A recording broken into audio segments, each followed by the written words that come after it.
ये मेरा बेटा ओम अक्टूबर 2019 में इसको ब्लड कैंसर का निदान हुआ। 2 से 3 हफ्ते तक हमको अस्पताल में एडमिट रहना पड़ा, जहाँ पे उसकी तबीयत और ज़्यादा ख़राब हो गई। ये सीधे से खड़े भी नहीं हो पा रहा था। 22 नवंबर 2019 में बापूजी से मिलने के लिए जोधपुर जेल के अंदर गए। बापूजी ने इसके तरफ देखा और दिव्य दृष्टि डालते हुए बापूजी ने इसके सिर पर हाथ रखा और कहा मेजर केस है। थोड़ा ध्यानस्थ हुए और ध्यानस्थ होने के बाद में बापूजी ने ब्रह्म वाक्य कहा कि कैंसर कैंसल। आज मेरा बेटा ज़िंदा दिखता है तो सिर्फ बापूजी की वजह से ही है। जय हिंद। हम आज आसाराम जी बापू के आलंदी आश्रम में आए हुए हैं।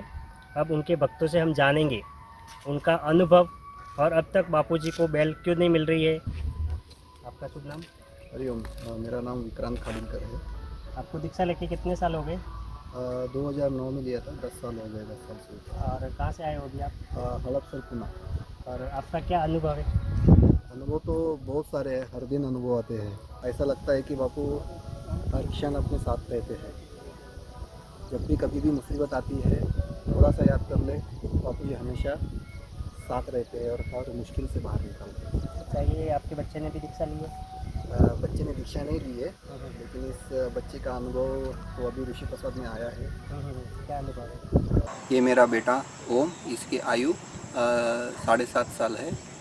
इसको जुलाई 2019 में वायरल इन्फेक्शन की वजह से अस्पताल में एडमिट करना पड़ा, जहाँ पे उसको बाद में प्लेटलेट्स और खून की कमी चालू हो गई थी। उसके बाद में इसकी तबीयत लगातार बिगड़ती गई। हमने काफ़ी सारे इलाज किए और आखिरकार अक्टूबर 2019 में इसको ब्लड कैंसर का निदान हुआ।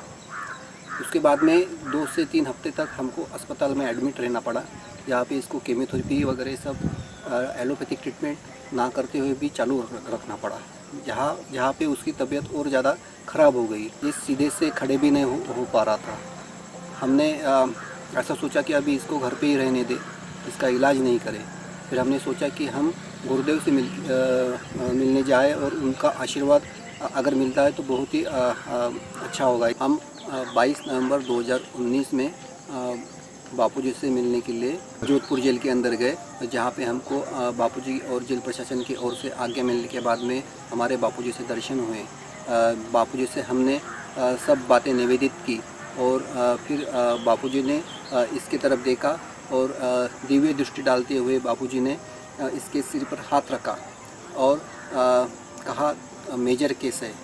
थोड़ा ध्यानस्थ हुए और ध्यानस्थ होने के बाद में बापूजी ने ब्रह्म वाक्य कहा कि कैंसर कैंसल और इसके ऊपर जल छिड़क दिया और कहा कि ये जल इसे पिला दो। और उसके बाद में हम जब पुणे आए तो 2 दिन के अंतराल के बाद में हमने जब इसका ब्लड टेस्ट किया तो इसके बहुत से रिपोर्ट्स पॉजिटिव आना शुरू हो गए थे, जहाँ पे प्लेटलेट्स 30, 40, 50 हज़ार के ऊपर नहीं जा रहे थे, जहाँ वहाँ पे इसके प्लेटलेट्स 5 लाख के ऊपर चले गए। उसके बाद में दिनों दिन इसकी तबीयत में सुधार होते गया और हर महीने के इसके ब्लड रिपोर्ट्स नॉर्मल आने लगे। अभी ये एकदम तंदुरुस्त है, अच्छा खेलता है और इसकी सब एक्टिविटी नॉर्मल बच्चों जैसी है और गुरुदेव की कृपा की वजह से आज मेरे बेटे को जीवनदान मिला है। अभी तक आसाराम जी बापू को बेल क्यों नहीं मिल रही, क्या कारण है? अपनी जो संस्कृति है उस पर विदेशियों का आक्रमण बहुत ज़्यादा चल रहा है और यही एक कारण है कि जब कोई भी अपनी संस्कृति को बचाने के लिए आते हैं तो उनसे बाकी के लोग जो है वो प्रभावित हो जाते हैं और उनको लगता है कि अपनी संस्कृति जो है वो आगे नहीं बढ़नी चाहिए, क्योंकि अपनी संस्कृति ही अपनी सबसे बड़ी ताकत है। अपनी संस्कृति और धर्म बचा तो देश बचेगा। ऐसे बड़े बड़े पादरी मौलवी जो रहते हैं, बड़े बड़े गुनाह करते हैं तो उनकी मतलब जेल तक न हुई होती है और हिंदू संतों को बेल तक नहीं मिलती। 85 साल के बापू जी को अगर जेल में रखा जाता है, सब पता है कि ये सब फ्रॉड है, इसके ऊपर कुछ भी ऐसा ठोस पुरावा नहीं है, फिर भी उनको बेल नहीं दिया जाता।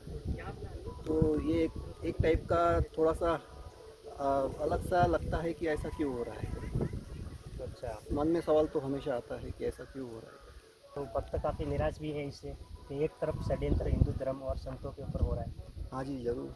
भक्तों का क्या आगे रिएक्शन क्या है? भक्तों से तो सिर्फ एक ही बोलना है कि अपनी श्रद्धा बनाए रखें। बापूजी तो हर वक्त साथ है। जेल तो ये सिर्फ बापूजी को चार दीवारी में और बापूजी को तो बंद नहीं रख सकते। ये तो सिर्फ वहाँ पे वो बंद है ऐसे बाकी के लोग समझ सकते हैं, लेकिन बापूजी की जो आभा है वो तो पूरी विश्व में फैली हुई है। आभा को तो आप बंद नहीं कर सकते। अच्छा, और बापूजी के जो संस्कृति रक्षक और धर्म रक्षक के लिए जो बड़े बड़े कार्य चल रहे थे, और वो कार्य में कुछ रुकावट आई है अभी बापूजी जाने के बाद? मुझे तो बिल्कुल नहीं लग रहा है ऐसे। ये तो सब ठीक चल रहा है। सब चैनलों पे बताया जाता है ऐसा होता है वैसा होता है, लेकिन जो बापू से जुड़े रहते हैं, जब आश्रम में आते हैं तो उनको सब नॉर्मल लगता है कि सब चल रहा है वैसे की वैसे। सब बापू की कृपा है। आपने दीक्षा कब ली है मैंने दीक्षा 2009 में ली है। और आपका क्या अनुभव है? मेरा तो मेरे बेटे को जीवन दान मिला है बापूजी की वजह से।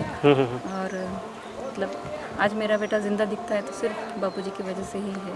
बापूजी के जो भक्त हैं बोलते बापूजी हमारे दिल में बसते हैं, ये साधकों का मानना है, और बापूजी को जल्दी बयान होनी चाहिए, इनका ये कहना है। जय